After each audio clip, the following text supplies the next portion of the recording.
Good morning to all students. Today start the communicable disease. तो उस communicable disease के अंदर अपन पढ़ेंगे कम्युनिकेबल डिजीज क्या होती है, कैसे स्प्रेड होती है और इनके कितने टाइप्स होते हैं, और अपने सिलेबस के अकॉर्डिंग अपनी स्टडी स्टार्ट करते हैं। तो देखते हैं इसका सबसे पहले इसका डेफिनेशन क्या होता है। डेफिनेशन की बात करें, communicable disease is spread from one person to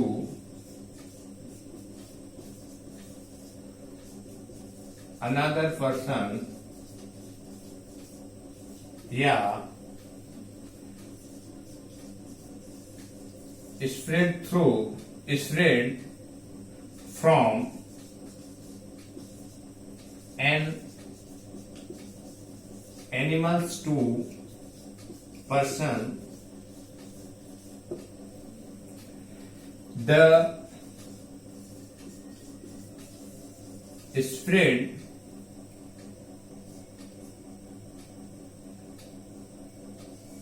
via airborne virus, bacteria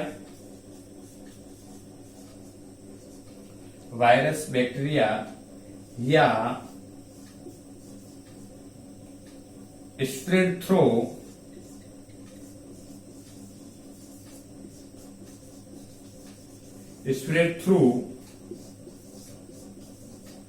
blood and other bodily fluid. ये उसका डेफिनेशन हो गया। कम्युनिकेबल डिजीज का एक अपन बेसिक डेफिनेशन की बात करें कि एक पर्सन से दूसरे पर्सन के अंदर स्प्रेड होने में एबल हो, उसको बोलते हैं कम्युनिकेबल डिजीज। एक पर्सन के दूसरे पर्सन के अंदर ट्रांसमिशन होना, उसको बोलते हैं कम्युनिकेबल डिजीज। तो इसमें लिखा हुआ है communicable disease spread from one person to another person. एक पर्सन से दूसरे पर्सन के अंदर कोई भी वायरस है, बैक्टीरिया है, वो स्प्रेड होता है, ट्रांसमिशन होता है, तो या एक्सचेंजिंग होता है, या the spread from an animals to person. वो कम्युनिकेबल डिजीज एक पर्सन से भी हो सकता है, वो एनिमल से थ्रू होकर के भी पर्सन के अंदर एंट्री हो सकती है। द स्प्रेड वाया, ये जो एक पर्सन के दूसरे पर्सन के अंदर ट्रांसमिट हो रही है, तो स्प्रेड वाया कौन कौन से किसके थ्रू होता है, जिसमें लिखा हुआ है एयरबोर्न। ये एक लिखा हुआ एयरबोर्न के थ्रू भी हो सकता है, उस पेशेंट को वायरस के थ्रू भी हो सकता है, बैक्टीरिया के थ्रू भी हो सकता है, या स्प्रेड थ्रू, या इसके अलावा भी ब्लड एंड बॉडीली फ्लूइड के द्वारा भी ये स्प्रेड हो सकती है। इसका ये एक प्रॉपर डेफिनेशन हो गया। तो कम्युनिकेबल डिजीज का एक डेफिनेशन की बात करें तो कम्युनिकेबल डिजीज वो डिजीज है जो एक पर्सन से दूसरे पर्सन के अंदर स्प्रेड हो रही है और एक पर्सन से दूसरे पर्सन के अंदर ट्रांसमिशन होने में एबल हो। वो पर्सन टू पर्सन के अंदर भी हो सकती है, वो एनिमल टू पर्सन के अंदर भी हो सकती है। और ये जो एक पर्सन से दूसरे पर्सन या एक एनिमल से एक दूसरे पर्सन के अंदर जो ट्रांसमिट होने की संभावना है, वो कैसे होती है? तो वो जो होती है वो किस के थ्रू होती है? Via airborne. एक रेस्पिरेशन, जैसे कि किसी को इन्फेक्शन हुआ है, टीबी हुआ है, तो टीबी वाली जो बीमारी है वो रेस्पिरेटरी कम्युनिकेबल डिजीज के अंतर्गत आएगी। तो वो एयरबोर्न के थ्रू, हवा के थ्रू एक पर्सन से दूसरे पर्सन के अंदर ट्रांसमिट होने की संभावना रहती है। दूसरा है वायरस। कोई भी वायरस की वजह से वो डिजीज है वो स्प्रेड होती है, और बैक्टीरिया के थ्रू भी ये ट्रांसमिशन हो सकता है। उसके अलावा spread through the blood and bodily fluid. Blood and body fluid की वजह से भी एक पर्सन से दूसरे पर्सन के अंदर डिजीज है वो ट्रांसमिशन होने की संभावना रहती है। तो इस प्रकार की बीमारी जिसमें एक पर्सन से दूसरे पर्सन के थ्रू वो वायरस हो, बैक्टीरिया हो, ब्लड हो या एयरबोर्न हो, किसी भी थ्रू एक पर्सन से दूसरे पर्सन के अंदर ट्रांसमिशन या एक्सचेंजिंग होने में एबल हो, उसको बोलते हैं कम्युनिकेबल डिजीज। तो ये प्रॉपर अपनी डेफिनेशन हो गई। अब अपने पढ़ते हैं कि इसमें अपने कम्युनिटी के अंदर बहुत सारी कम्युनिकेबल डिजीज है। बहुत सारी कम्युनिकेबल डिजीज है, तो उसके अंदर कौन कौन सी कम्युनिकेबल डिजीज है, कितने उसके टाइप्स होते हैं, उसको कैसे उसका डायग्नोसिस करते हैं और उसके बाद में उसको कैसे मैनेजमेंट करते हैं, उसके बारे में अपन डिटेल से पढ़ते हैं। सबसे पहले अपन स्टार्ट करते हैं कि ये कम्युनिकेबल डिजीज होती है वो कितने टाइप्स की होती है। Types of the communicable disease.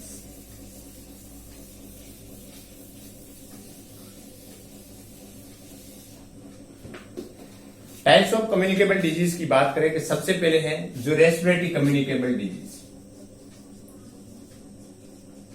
Respiratory communicable disease.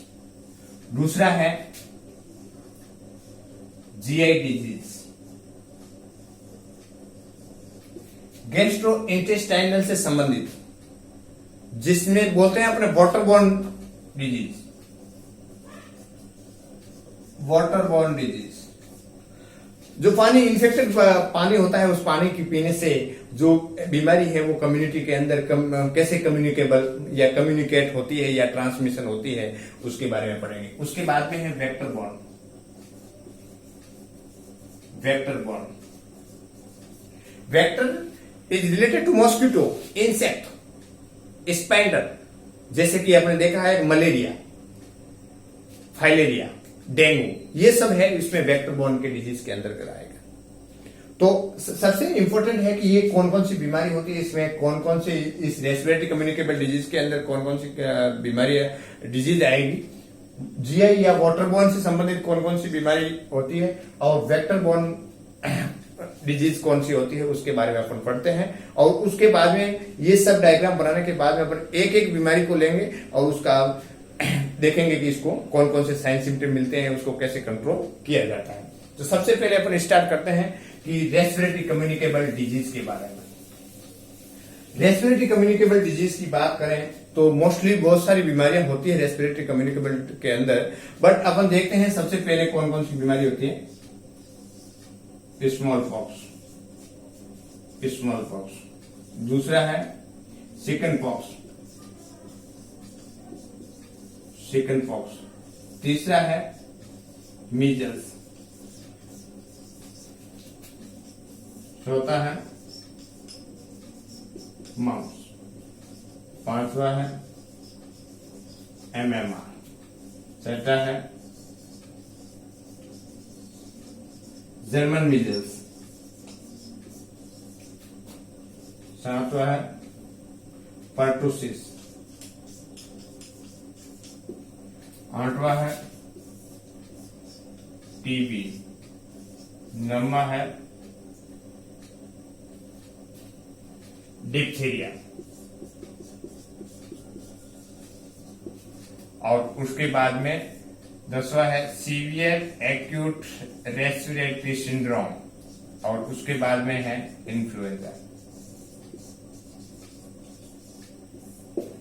ये रेस्पिरेटरी कम्युनिकेबल डिजीज के अंतर्गत आएगी, जिसमें रेस्पिरेट से ये कम्युनिकेट होती है।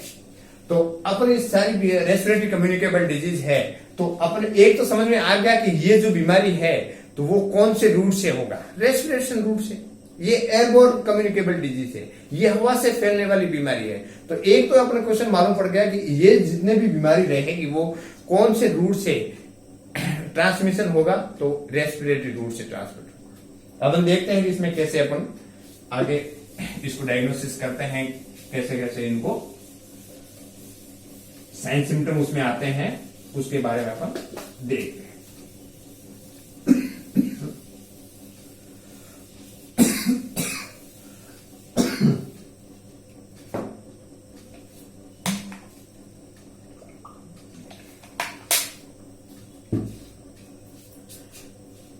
कोई भी डिजीज समझने से पहले अपन रेस्पिरेटरी कम्युनिकेबल डिजीज के अंदर एक कॉमन पॉइंट की बात करें तो इस डिजीज के अंदर या कोई भी डिजीज के अंदर क्या पढ़ेंगे। सबसे पहले उसका कैजुअलिटी ऑर्गेनिज्म। मान लीजिए कोई भी डिजीज है तो उसके अंदर क्या पढ़ेंगे, सबसे पहले पढ़ेंगे कैजुएटिव ऑर्गेनिज्म। दूसरा पढ़ेंगे रूट ऑफ ट्रांसमिशन। तीसरा पढ़ेंगे मोड ऑफ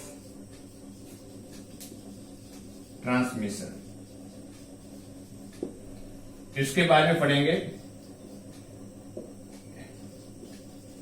इंक्यूबेशन पीरियड। उसके बाद में पढ़ेंगे सीजन।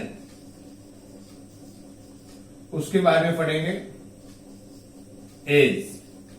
उसके बाद में पढ़ेंगे साइन एंड सिम्टम। उसके बाद में डायग्नोसिस। और उसके बाद में पढ़ेंगे मैनेजमेंट। इस लेआउट के अकॉर्डिंग अपन स्टडी करेंगे हर डिजीज के बारे में। सबसे पहले अपन पढ़ेंगे कि मान लीजिए डिजीज मिजल्स है, तो उस मिजल्स के अंदर कैजुअलिटी ऑर्गेनिज्म क्या है या कॉजेज क्या है, किस कारण से है, CAUSES। कॉजेज क्या है, किस कारण से होती है। जैसे कि टीबी है, टीबी के अंदर किस कारण से होता है, कौन सा कैजुअलिटी ऑर्गेनिज्म है, तो टीबी के अंदर माइक्रोबैक्टीरियम ट्यूबरक्यूलोसिस है। तो उसी प्रकार से हर बीमारी के अंदर उसे कैजुअलिटी ऑर्गेनिज्म के बारे में पढ़ेंगे। उसके बाद में दूसरा पढ़ेंगे route of transmission. Route of transmission की बात करें तो ये किस प्रकार की डिजीज है उस पर अपने जाना होगा। ये रेस्पिरेटरी कम्युनिकेबल डिजीज है। तो रेस्पिरेटरी कम्युनिकेबल डिजीज का मतलब ये हुआ कि ये कौन से रूट से ट्रांसमिशन होने की संभावना रहेगी, ये रेस्पिरेटरी रूट के थ्रू ट्रांसमिशन होने में एबल रहेगी।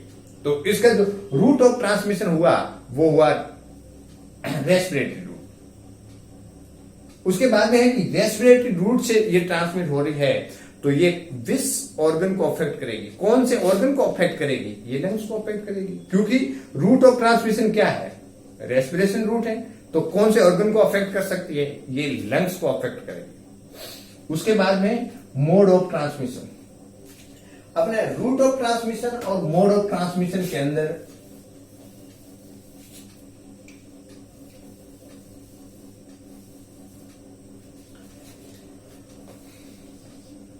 Mode of transmission, mode of transmission, mode of transmission. अब रूट ऑफ ट्रांसमिशन अपन समझ लिया है कि ये रेस्पिरेटरी रूट के थ्रू जाएगा। जैसे कोई भी कम्युनिकेबल डिजीज है, एयरबोर्न है, और वो हवा के थ्रू वो जाएगी, रेस्पिरेशन के थ्रू जाएगा और रेस्पिरेटरी रूट के थ्रू लंग्स के अंदर जाएगा। ये रूट ऑफ ट्रांसमिशन मतलब रेस्पिरेटरी रूट रहेगा। दूसरा है ये mode of transmission. Mode is related to media. किसके माध्यम से, मान लीजिए कि एक पर्सन से दूसरे पर्सन के अंदर डिजीज ट्रांसमिट तो हो रही है, बट किसके माध्यम से, मोड ऑफ ट्रांसमिशन क्या है। तो मोड ऑफ ट्रांसमिशन की बात करें तो वो एक पर्सन से दूसरे पर्सन के अंदर जो जाएगा वो ड्रॉपलेट न्यूक्लियर के थ्रू जाएगा। मान लीजिए इसके अंदर mode of transmission respiratory route की बात करें तो ड्रॉपलेट न्यूक्लियाई, ड्रॉपलेट न्यूक्लियाई है वो एंट्री होगा। और वो ड्रॉपलेट न्यूक्लियाई कब बनेगा, during coughing and sneezing. Mode of transmission का मतलब हुआ है कि एक पर्सन से दूसरे पर्सन के अंदर जो इन्फेक्शन है वो कौन लेके जाएगा या किसके माध्यम से जाएगा। तो ये हो गया मोड ऑफ ट्रांसमिशन। तो मोड ऑफ ट्रांसमिशन के अंदर रेस्पिरेटरी रूट के अंदर जब ड्यूरिंग कफिंग एंड स्नीजिंग, जब अपन कफ करते हैं, जब खांसी करते हैं, तो उस कंडीशन के अंदर जो एयर के थ्रू क्या बनता है, ड्रॉपलेट न्यूक्लियाई आता है। ड्रॉपलेट एक ड्रॉप बूंद के रूप में, वो इन्फेक्शन के रूप में एक न्यूक्लियाई के रूप में वो हवा के साथ में एक पर्सन से दूसरे पर्सन के अंदर एंट्री हो जाएगी। तो वो हो गया मोड ऑफ ट्रांसमिशन, या किसके माध्यम से, एक जब पेशेंट खांसी करता है, स्नीजिंग करता है, कफिंग करता है, तो उस कंडीशन के अंदर बॉडी के अंदर से एक ड्रॉपलेट न्यूक्लियाई अफेयर होता है, और ये ड्रॉपलेट न्यूक्लियाई एक रेस्पिरेशन एयरबोर्न के साथ में, हवा के साथ में, एक पर्सन टू दूसरे पर्सन को जाकर के क्या कर देगा, इन्फेक्टेड कर देगा। तो उसको बोलते हैं मोड ऑफ ट्रांसमिशन। मेरे हिसाब से आप समझ गए होंगे। तो मोड ऑफ ट्रांसमिशन का मतलब ये हुआ। उसके बाद में है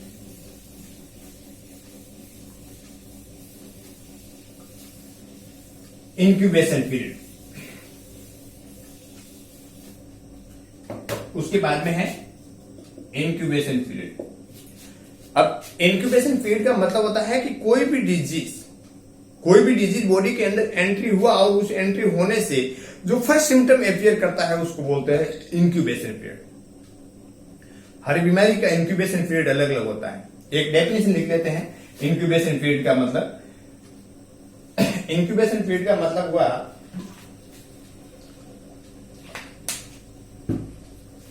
the period between exposure to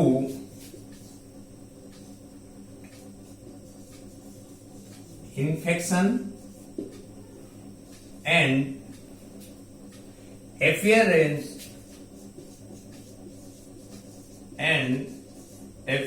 of first symptom।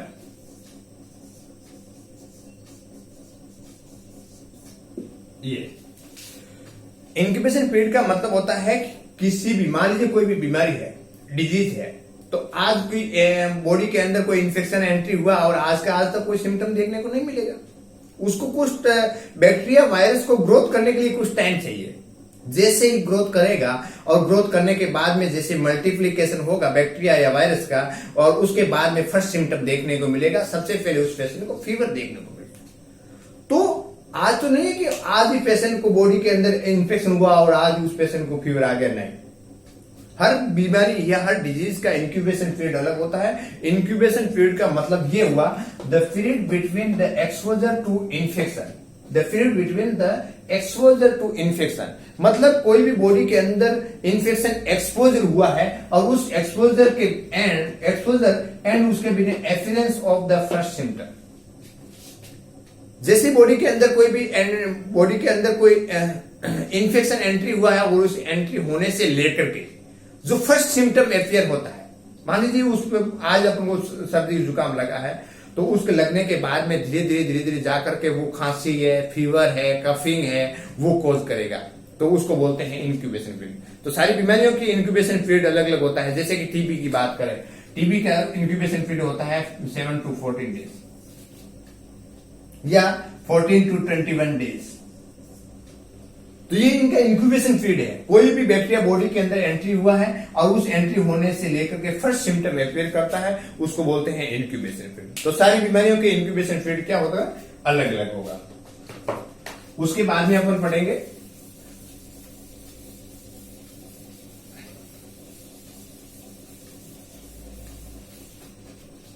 Season.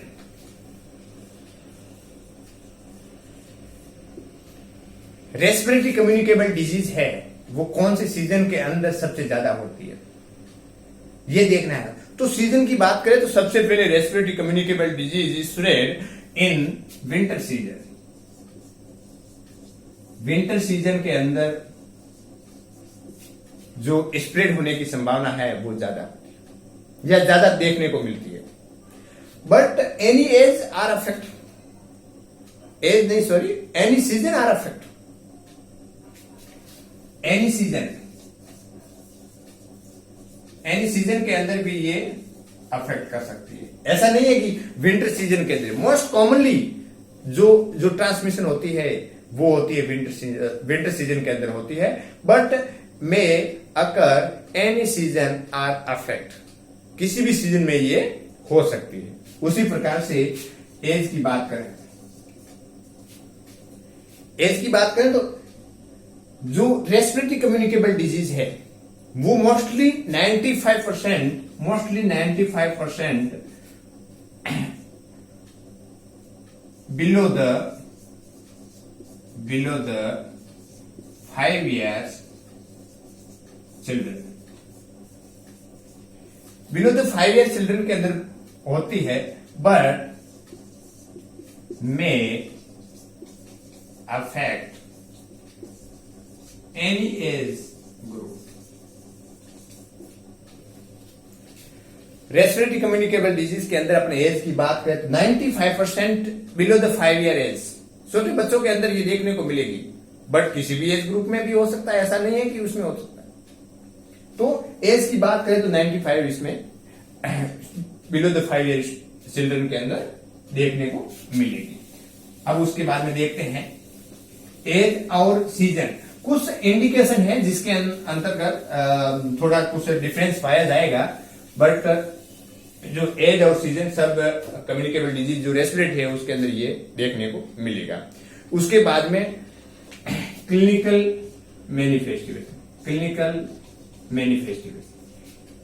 मैनिफेस्टिवेशन बोल दो या क्लिनिकल फीचर बोल दो या साइन एंड सिम्टम बोल दो। रेस्पिरेटरी कम्युनिकेबल डिजीज है, उसके अंदर सबसे पहले कौन कौन से सिम्टम देखने को मिलेगा, उसके साथ साथ में अलग अलग डिजीज, पर्टिकुलर डिजीज के अंदर पर्टिकुलर सिम्टम तो देखने को मिलेगा ही मिलेगा। जैसे कि एक कॉमन सिम्टम की बात करें रेस्पिरेटरी कम्युनिकेबल डिजीज के अंदर, उस पेशेंट को फीवर रहेगा, उस पेशेंट को फीवर देखने को मिलेगा।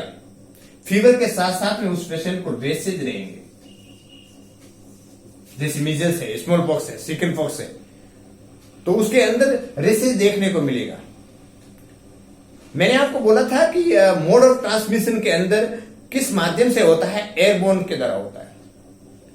During the coughing and sneezing, तो उस पेशेंट को क्या होगा, कोल्ड होगा, उसको सर्दी लगेगा। उस कंडीशन के अंदर उसको पहले क्या होगा, कफिंग होगा। उस कंडीशन के अंदर उस पेशेंट को क्या होगा, स्नीजिंग होगा। उस कंडीशन के अंदर पेशेंट को हेडेक हो सकता है। उस पेशेंट के अंदर उस पेशेंट को फटीग हो सकता है, वीकनेस आ सकती है। ये सिम्टम तो कॉमन रहेगा। उसके अलावा पर्टिकुलर डिजीज के अंदर पर्टिकुलर सिम्टम देखने को मिलता है, वो अपन डिजीज के अकॉर्डिंग पढ़ेंगे। बट सबसे पहले अपन देखना है कि रेस्पिरेटरी कम्युनिकेबल डिजीज के अंदर कौन कौन से सिम्टम देखने को मिलेगा। तो उस पेशेंट को फीवर देखने को मिलेगा, उस पेशेंट को रेसेज अपीयर हो सकते हैं, उस पेशेंट को कोल्ड रहेगा, उसको कफिंग रहेगा, उसको स्नीजिंग रहेगा, और हेडेक, फीवर, फटीग, वीकनेस ये देखने को मिलेगा। मेरे कहने का मतलब है कि कोई भी डिजीज होती है, उस डिजीज के अंतर्गत हमेशा हमेशा ध्यान रखना है कि फीवर है, हेडेक है, वीकनेस है, नोजिया है, वोमिटिंग है, तो ये सिम्टम तो देखने को मिलता ही है। क्यों, disturbance of the body system, जिसकी वजह से ये सिम्टम देखने को मिलेगा। उसी प्रकार से रेस्पिरेटरी कम्युनिकेबल डिजीज है, उस डिजीज के अंतर्गत फीवर रहेगा, पेशेंट को रेसेज देखने को मिलेगा, कोल्ड देखने को मिलेगा, कफिंग देखने को मिलेगा, स्नीजिंग, हेडेक, फटीग, वीकनेस ये देखने को मिलेगा। बट उसके साथ साथ में पर्टिकुलर डिजीज के पर्टिकुलर सिम्टम भी देखने को मिलेंगे, वो अपन डिजीज के अकॉर्डिंग अपन पढ़ेंगे।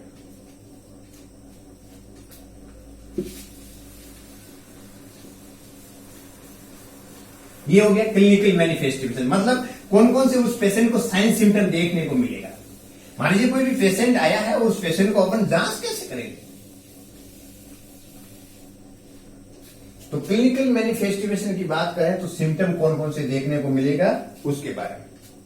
उसके बाद में अपन पढ़े थे कि उस पेशेंट का क्या डायग्नोसिस करेंगे।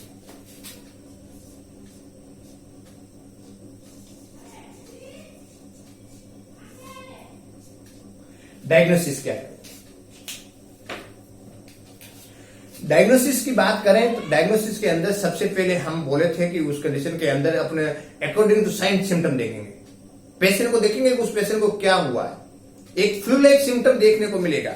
तो डायग्नोसिस की बात करें तो according to symptom, sign and symptom, उस सिम्टम के अंदर देखेंगे कि पेशेंट का कौन कौन से, उसको क्या कोई पेशेंट को रेसेज आया है, या पेशेंट को उसको स्नीजिंग हो रहा है, कफिंग हो रहा है, या फ्लू लाइक जैसे कोल्ड हो रहा है, फीवर आ रहा है। उसके साथ साथ में उस पेशेंट का पर्टिकुलर सिम्टम को भी देखेंगे। बहुत सारे रेस्पिरेटरी कम्युनिकेबल डिजीज है, उसके अंदर पर्टिकुलर सिम्टम होते हैं, उससे भी देखते हैं कि हाँ उस पेशेंट को ये हो सकता है। तो according to sign symptom and secretion of body का सिक्रेशन, और उस सिक्रेशन के थ्रू अपने जांच लेबोरेटरी के अंदर भेजेंगे और उस जांच में मालूम पड़ेगा कि इस तरह की ये बीमारी है। जैसे कि आपने देखा है टीबी, टीबी के लिए एक स्पुटम कप की जांच करवाते हैं, खांसी करवाते हैं और खांसी के साथ में स्पुटम बलगम को लेते हैं और उस बलगम को लेकर के अपन लेबोरेटरी में जांच में भेजते हैं और उसके अंदर माइक्रोबैक्टीरियम ट्यूबरकुलोसिस का बैक्टीरिया आता है तो वो टीबी कोज करता है। सबसे पहले तो देखेंगे उस पेशेंट को अकॉर्डिंग टू साइन सिम्टम भी देखेंगे, उसके साथ साथ में secretion of the body fluid, secretion of the body fluid, इसके थ्रू अपन डायग्नोसिस करेंगे। उसके बाद में अपन पढ़ेंगे डायग्नोसिस के बाद में उसका मैनेजमेंट पढ़ेंगे, एमजी। मैनेजमेंट के अंदर अपन बात करते हैं, सबसे पहले उस पेशेंट का वैक्सीनेशन करेंगे, उसको प्रिवेंशन क्या करते हैं, उसको कंट्रोल कैसे करते हैं, और एक नर्स की क्या भूमिका रहती है, एक नर्सिंग पर्सन की क्या रेस्पॉन्सिबिलिटी रहती है care during the communicable disease, तो उसके बारे में अपन पढ़ते हैं। तो अपन ये अपने बेसिक लेआउट हो गया कि सबसे पहले उसका कैजुअलिटी ऑर्गेनिज्म के बारे में पढ़ेंगे, उसका रूट ऑफ ट्रांसमिशन के बारे में पढ़ेंगे, मोड ऑफ ट्रांसमिशन के बारे में पढ़ेंगे, उसका डिजीज का इंक्यूबेशन पीरियड कितना है उसके बारे में अपन पढ़ेंगे।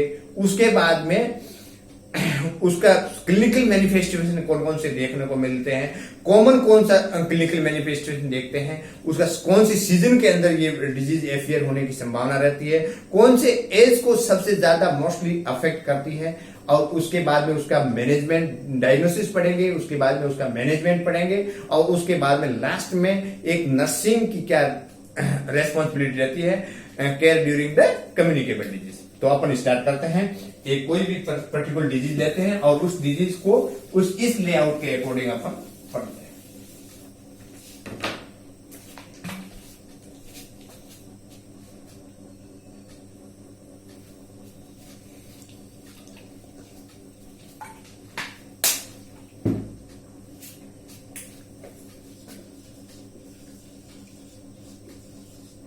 मीजल्स।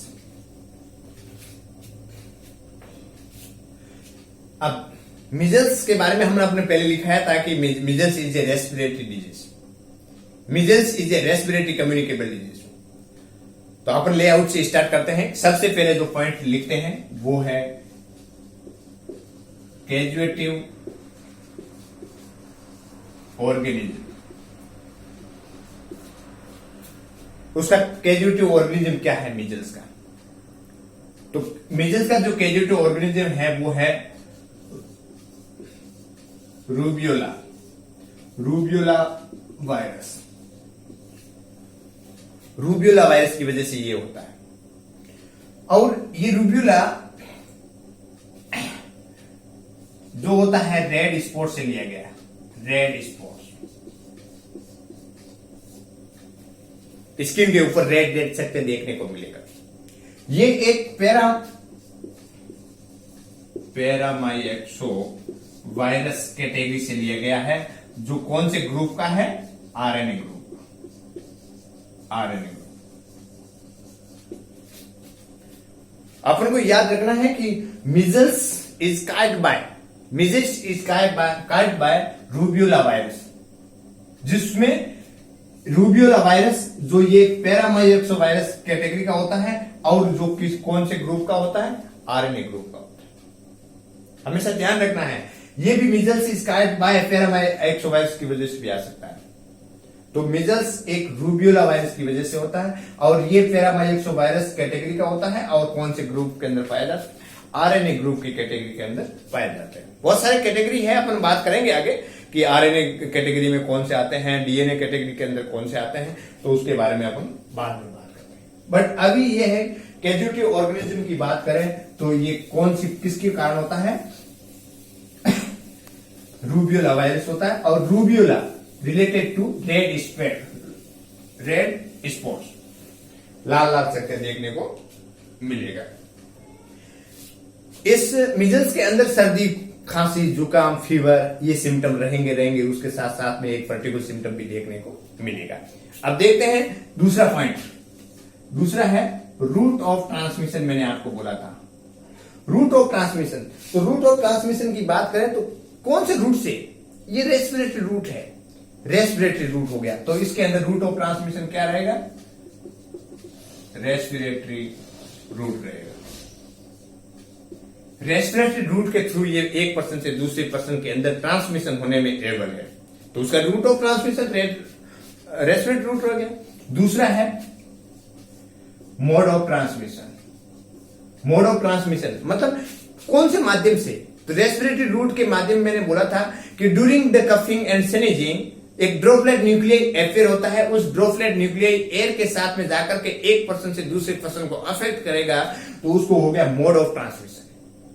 मीडिया, माध्यम, उस माध्यम से एक पर्सन से दूसरे पर्सन के अंदर क्या होगा? डिजीज है वो कम्युनिकेट होगी, ट्रांसमिशन होगा, एक्सचेंजिंग होगी। तो मोड ऑफ ट्रांसमिशन क्या होगा? During coughing, sneezing, coughing and sneezing के कारण क्या बनेगा? Droplet nuclei. और इस ड्रॉपलेट न्यूक्लियाई है वो एयर के साथ में one person to another person के अंदर जाएगा और उस पेशेंट को क्या करेगा? इन्फेक्टेड कर देगा। ये हो गया मोड ऑफ ट्रांसमिशन। माध्यम, किसके माध्यम से? मान लीजिए मैं इन्फेक्टेड हूं और मैं कफिंग स्नीजिंग कर रहा हूं और मेरे हवा के साथ में, एयर के साथ में एक ड्रॉपलेट निकले, छोटी छोटी बूंदों के साथ में इन्फेक्शन जाकर के एक पर्सन से दूसरे पर्सन के अंदर ट्रांसमिट हो जाएगा और ये हो गया उसका मोड ऑफ ट्रांसमिट, माध्यम। उसके बाद में है मोड ऑफ ट्रांसमिशन। तो ये रूट ऑफ ट्रांसमिशन ध्यान रखना है और मोड ऑफ ट्रांसमिशन के बारे में अपन को ध्यान रखना है। उसके बाद में है इंक्यूबेशन पीरियड।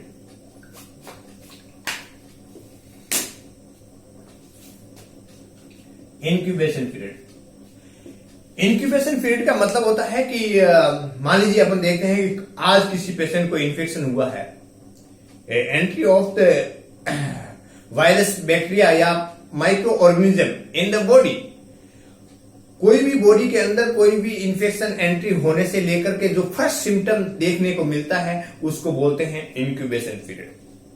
तो इंक्यूबेशन पीरियड की एक डेफिनेशन की बात करें तो period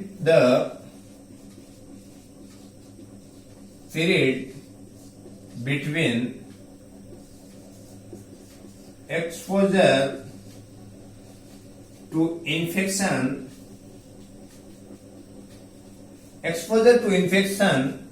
and appearance of first symptom are called incubation period. इसका मतलब होता है कि एक्सपोजर टू इन्फेक्शन, बॉडी के अंदर कोई भी इन्फेक्शन एंट्री होने से लेकर के जो एंट्री लेने के बाद में जो कितने दिनों के बाद में वो फर्स्ट सिम्टम अपियर करने को मिलता है। मान लीजिए टीबी के अंदर टीबी हुआ है तो उस कंडीशन के अंदर उसको पेशेंट को खांसी आ रहा है, तो खांसी कब से आएगी? आज इन्फेक्शन बॉडी के अंदर एंट्री हुआ है, उसके 14 डेज बाद में उसको खांसी वांसी का फर्स्ट सिम्टम देखने को मिलेगा, उस पेशेंट को फीवर देखने को मिलेगा, तो वो होता है इंक्यूबेशन पीरियड। तो टीबी के अंदर की, मिजल्स के अंदर इंक्यूबेशन पीरियड की बात करें तो कितना होता है? 10 to 20 डेज। इंक्यूबेशन पीरियड की बात करें मिजल्स के अंदर होता है तो कितना होता है? 10 to 20 डेज। क्वेश्चन ये आ सकता है कि मिजल्स का इंक्यूबेशन पीरियड कितना होता है? मैंने आपको यहां पे रेंज लिखा है 10 to 20 डेज। ये एग्जैक्ट का बताएं तो ये 15 डेज के अंदर बताएं, और रेंज की बात करें तो ये है 10 to 20 डेज के अंदर इसका इंक्यूबेशन पीरियड होता है। उसके बाद में अपन पढ़ते हैं इंक्यूबेशन पीरियड के बारे में पढ़ते हैं। Season,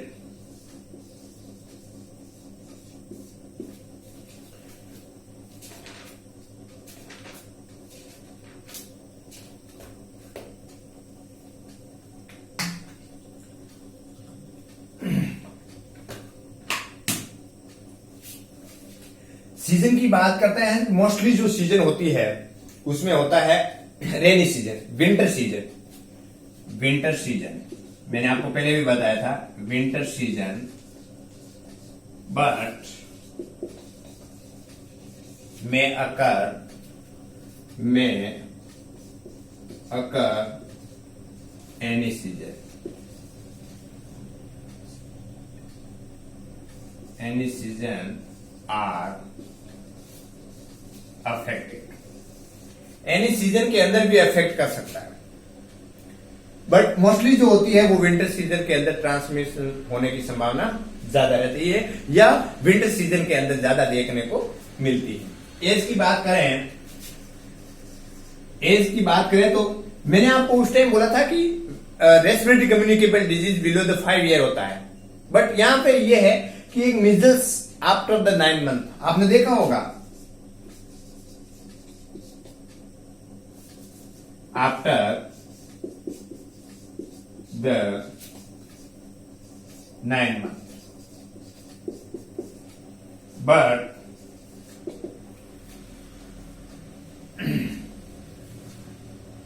mostly below the 5 year children. After the 9 month से लेकर के बिलो द 5 ईयर के जो चिल्ड्रन रहते हैं उसके अंदर अफेक्ट होने की ज्यादा संभावना रहती है। इसका मतलब ये हो, देखो आपने देखा होगा कि इम्यूनाइजेशन शेड्यूल के अंदर भी जो मीजल्स का वैक्सीन लगता है वो 9 मंथ पे लगता है। यहाँ पे 9 मंथ का मतलब ये हुआ कि किसी भी इन्फेंट या बच्चे को, जैसे बच्चे जन्म लेता है, बच्चा बॉर्न होता है, तो उस कंडीशन के अंदर मदर टू फीटस के अंदर जो इम्यूनिटी है वो 9 मंथ के लिए मिजल्स के प्रति है वो रहती है। तो मदर टू फीटस के अंदर मिजल्स के प्रति जो डिजीज को रोकने के लिए जो इम्यूनिटी होती है वो ऑलरेडी प्रोवाइड होती है, जिसकी वजह से 9 मंथ तक उसको किसी भी प्रकार की कोई मिजल्स वाली डिजीज नहीं होने देते हैं। तो इसलिए इम्यूनाइजेशन शेड्यूल के अंदर भी मिजल्स का वैक्सीन है वो 9 मंथ पे लगता है। तो यहां पे इसलिए लिखा है age after the 9 month but mostly below the 5 year children, ये उनका एज रहेगा। उसके बाद में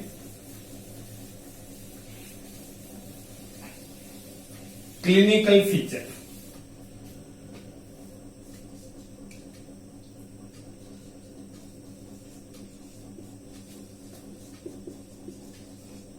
कौन कौन से लक्षण देखने को मिलेगा उसमें? मीजल्स वाले डिजीज के अंदर की बात करें तो एक 3 कैटेगरीज के अंदर बांटा गया है, या 3 स्टेज के अंदर बांटा गया है। तो मीजल्स के अंदर मैंने आपको पहले भी बताया है कि मोस्टली जो डिजीज के जो साइन सिम्टम रहते हैं वो सबसे पहले उस पेशेंट को फीवर देखने को मिलेगा, उस पेशेंट को कफिंग रहेगा, उस पेशेंट को स्नीजिंग रहेगा, उस पेशेंट को कोल्ड रहेगा। उस कंडीशन के अंदर उस पेशेंट को रेसेस देखने को मिल सकता है, उस पेशेंट को हेडेक रहेगा। ये मोस्ट कॉमनली जो सिम्टम देखने को मिलेगा। उस कंडीशन के अंदर जो स्टेज की बात करें, ये सिम्टम तो देखने को मिलेगा ही मिलेगा। उसके साथ में अपने स्टेज की बात करें तो इसमें प्रीड्रोमल स्टेज रहेगी,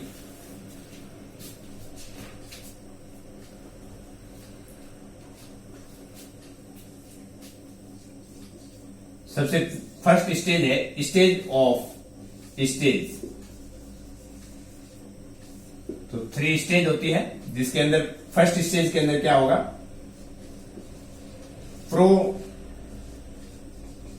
प्रोड्रमल स्टेज।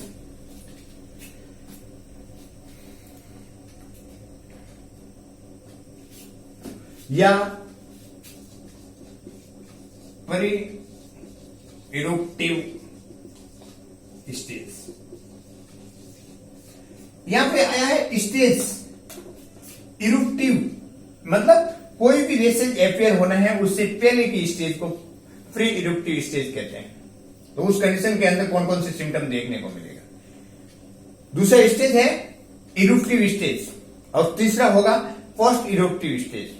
मतलब कोई भी बीमारी सिम्टम आने से पहले, रेसेज आने से पहले कौन कौन से सिम्टम देखने को मिलेंगे, उस इरुप्टिव स्टेज रेसेज आने के कंडीशन के अंदर कौन कौन सी साइन सिम्टम देखने को मिलेंगे, और उसके बाद में है रेसेज अपियर होने के बाद में कौन कौन से सिम्टम देखने को मिलेंगे, वो स्टेज की अपन बात कर रहे हैं।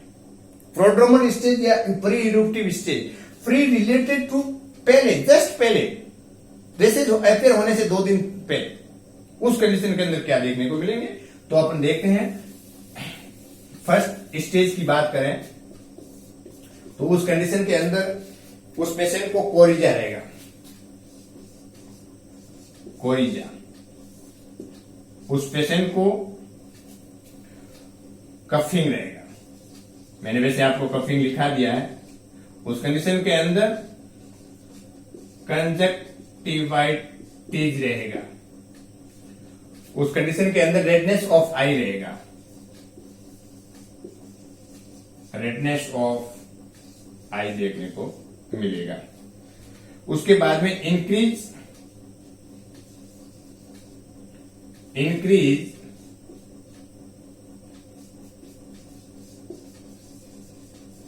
लेक्रीमेशन रहेगा, लेक्रीमेशन देखने को मिलेगा।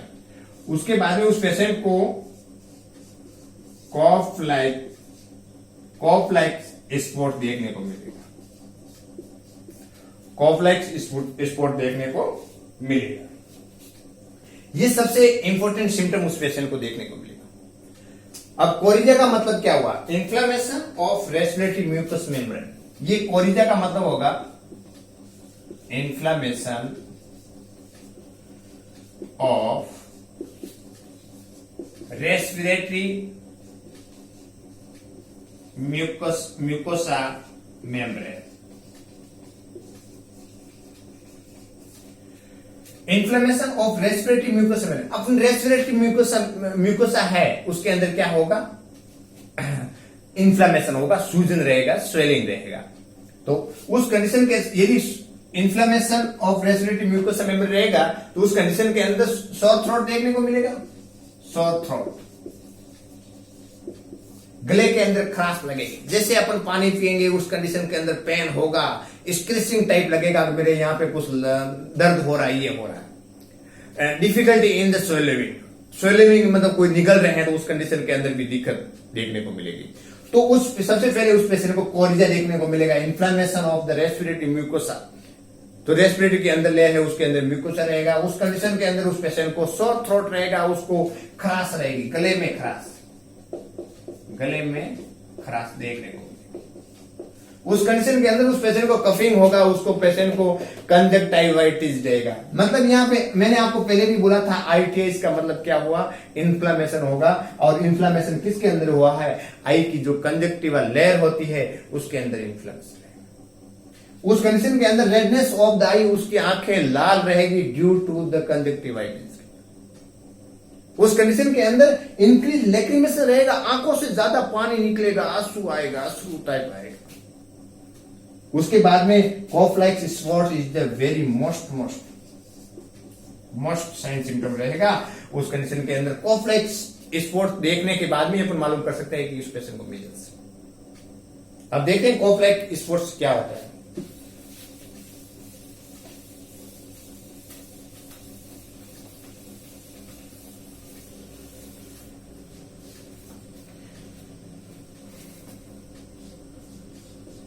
कॉप्लिक स्पॉट्स, कॉप्लिक स्पॉट के बारे में लिखिएगा, spot appear, spots appear oral mucosa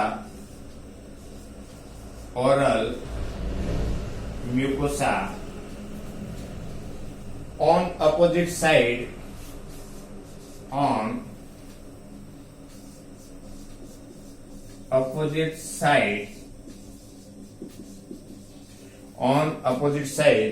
of first and second molar teeth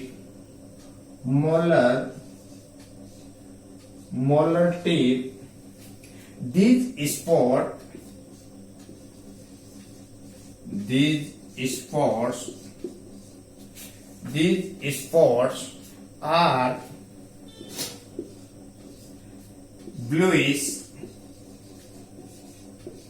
white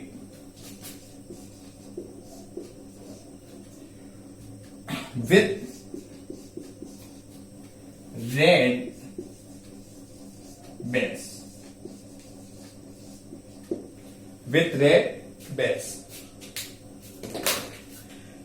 अब देखो कॉफ्लेक्स स्पोर्ट्स एक हेनरी कॉफ्लेक्स ने ये इसका डिस्कवर किया था। तो उस कंडीशन के अंदर कॉफ्लेक्स स्पोर्ट्स क्या होता है? स्पोर्ट का मतलब यहां पे हुआ है चकते। ये एक साइंटिस्ट का नाम है, तो इस साइंटिस्ट ने खोज किया था, इसलिए उसको कॉफ्लेक्स स्पोर्ट के नाम से जाना। अब देखो इसमें लिखा हुआ है कि sport appearance oral mucosa. Sport जो होता है अपने ओरल की अंदर की माउथ की जो म्यूकोसा होती है वहां पे एपियर या देखने को मिलते हैं opposite side of first and second molar teeth. Second और फर्स्ट मोलार टीथ होता है उसके अपोजिट साइड में देखने को मिलेंगे। और वो किस प्रकार का देखने को मिलेगा? These spots are bluish white. ये ब्लूइश और व्हाइटिश कलर का देखने को मिलेगा और विथ रेड बेस। इसका मतलब ये हुआ कि अपन ओरल म्यूकोसा को खोलेंगे, उस म्यूकोसा के ऊपर वाला जो पार्ट रहेगा वो ब्लूइश व्हाइट कलर का देखने को मिलेगा।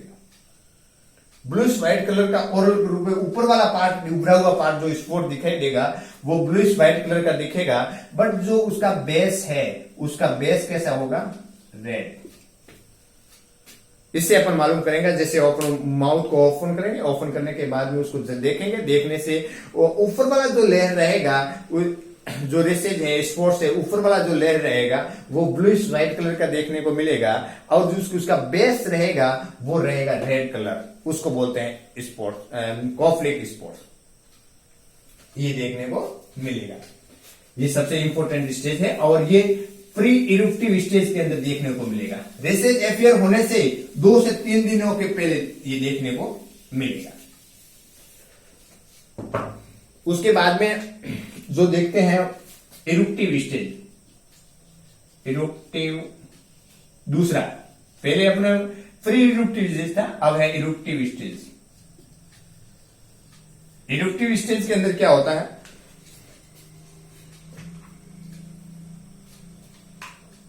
In this stage, races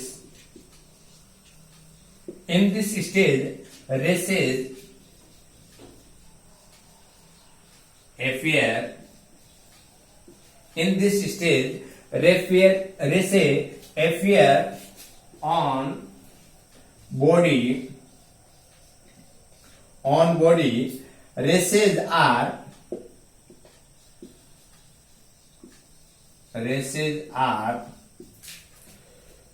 maculopapular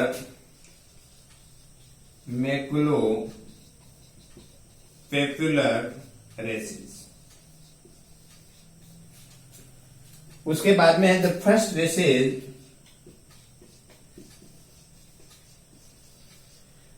races appear behind the ear।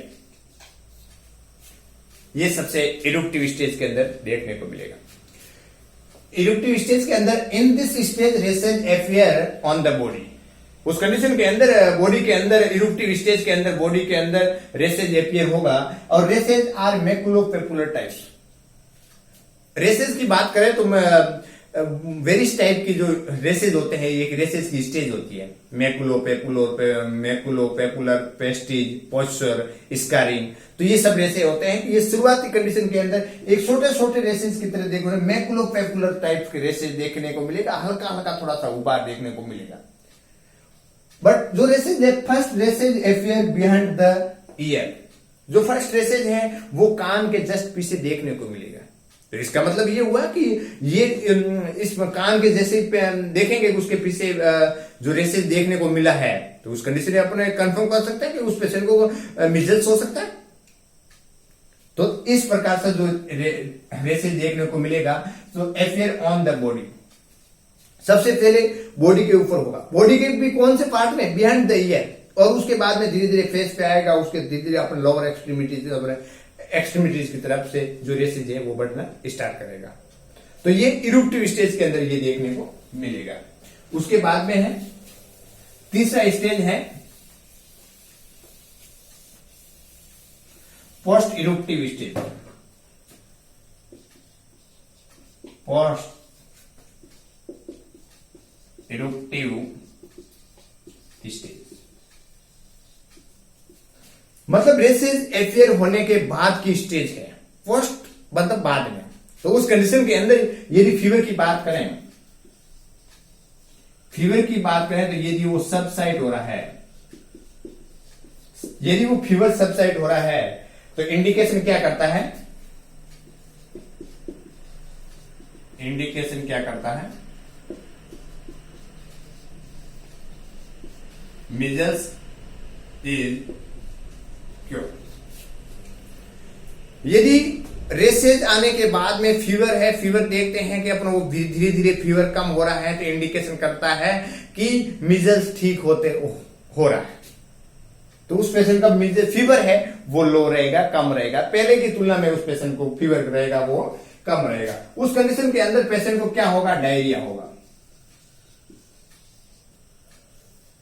Patient को डायरिया हुआ है तो उस कंडीशन के अंदर बॉडी के अंदर क्या देखने को मिलेगा, वीकनेस देखने को मिलेगा। और वीकनेस देखने को मिलेगा तो उस कंडीशन के अंदर पेशेंट को क्या होगा,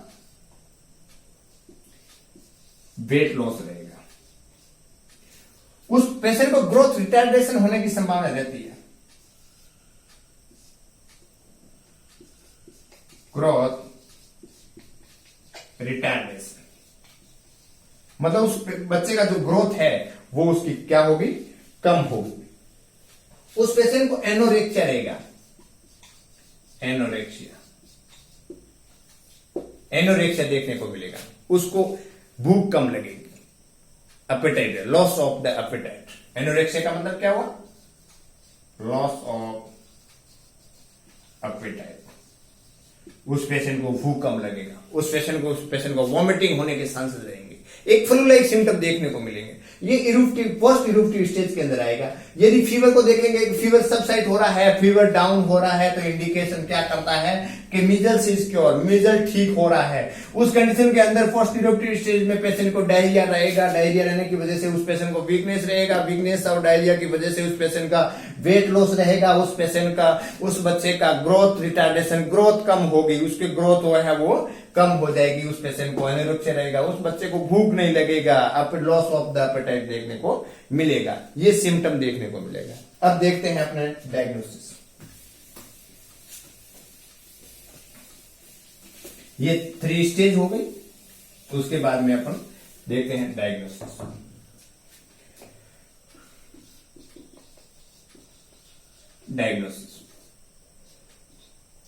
डायग्नोसिस के अंदर सबसे पहले अपन देखते हैं कि मैंने आपको पहले भी बोला था कि according to sign and symptom के अंदर देखेंगे, और उसके बाद में secretion of body, secretion of the body का जो सलाइवा है, सिक्रेशन है, उसको देख करके अपन डायग्नोसिस करेंगे। उसके बाद में साइन सिम्टम में अपने सबसे पर्टिकुलर मीजल्स के अंदर सिम्टम देखने को मिला था, एक कॉफ लाइक स्पॉट देखने को मिलेगा। जैसे ही ओरल म्यूकोसा को खोलते हैं तो उसकी फर्स्ट और सेकंड मोलर टीथ है, उसके अपोजिट साइड के अंदर ब्लूइश व्हाइट कलर का, और उसके बेस है जो रेड कलर का देखने को मिलेगा, वो कॉफ लाइक स्पॉट रहेगा। उस कंडीशन के अंदर रेसेज की बात करें तो बिहाइंड द ईयर एक फर्स्ट रेसेज एपियर होगा और उसके बाद में बॉडी के अंदर मैकुलोपेपुलर टाइप्स के रेसेज देखने को मिलता है। तो उसके अकॉर्डिंग अपन मीजल्स के बारे में कंफर्म कर सकते हैं। उसके बाद में उसका है मैनेजमेंट। मैनेजमेंट की बात करें तो मैनेजमेंट के अंदर वैक्सीन यूज करेंगे। वैक्सीन कौन सा? Measles vaccine. Measles vaccine use करेंगे और मीजल्स वैक्सीन है वो 9 मंथ में दिया जाता है।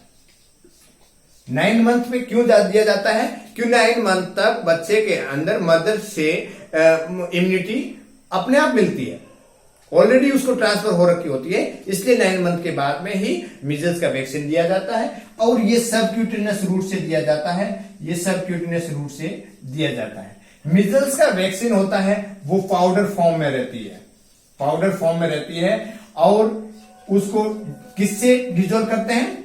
डिस्टल वाटर में। डिस्टल वाटर से क्या करते हैं? डिजोल्व करते हैं। स्टोरेज की बात करें तो 2 to 8 डिग्री स्टोरेज की बात करें तो वो 4 to 8 डिग्री सेल्सियस के अंदर स्टोरेज करते हैं। कोई भी वैक्सीन देने का तरीका, कोई भी वैक्सीन ओपन कर दी तो 4 घंटे के अंदर उस पेशेंट को दे देना है, नहीं तो उसको डिस्कार्ड कर देना है। उसके ये हो गया अपने वैक्सीनेशन की बात करें। उसके बाद में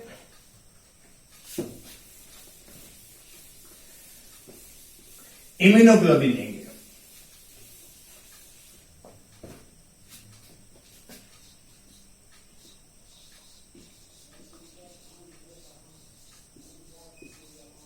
इम्यूनोग्लोबिन लेंगे। उस कंडीशन के अंदर पेशेंट का वैक्सीनेशन और इम्यूनोग्लोबिन देंगे और उसके बाद में ट्रीटमेंट, दूसरा ऐसा उसका कोई पर्टिकुलर ट्रीटमेंट नहीं है और उसको प्रिवेंशन करेंगे, कंट्रोल,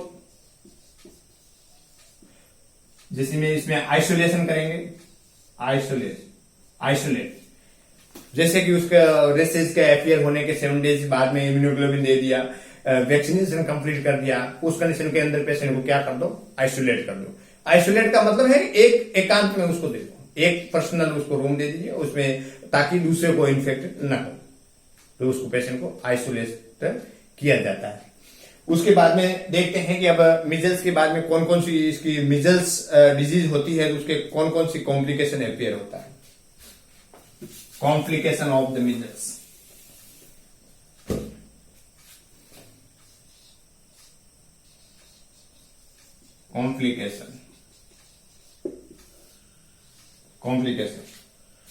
कॉम्प्लिकेशन की बात करें, सबसे पहले रहेगा डायरिया। डायरिया देखने को मिलेगा। उस कंडीशन के अंदर ईयर इन्फेक्शन देखने को मिलेगा, ईयर इन्फेक्शन। इसके बाद में पेशेंट को निमोनिया होगा, निमोनिया देखने को मिलेगा। एनसेफेलाइटिस देखने को मिलेगा, एनसेफेलाइटिस। उस कंडीशन के अंदर पेशेंट का डेथ भी हो सकता है, यदि टाइम पे उसको ट्रीट नहीं किया तो उस कंडीशन के अंदर डेथ भी हो सकता है। उस कंडीशन के अंदर जो पेशेंट का है, प्रेगनेंसी कंडीशन के अंदर,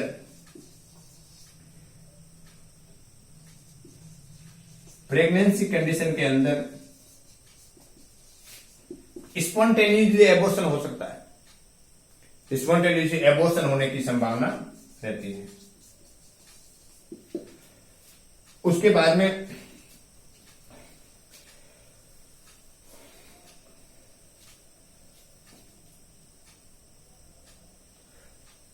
लॉन्ग टर्म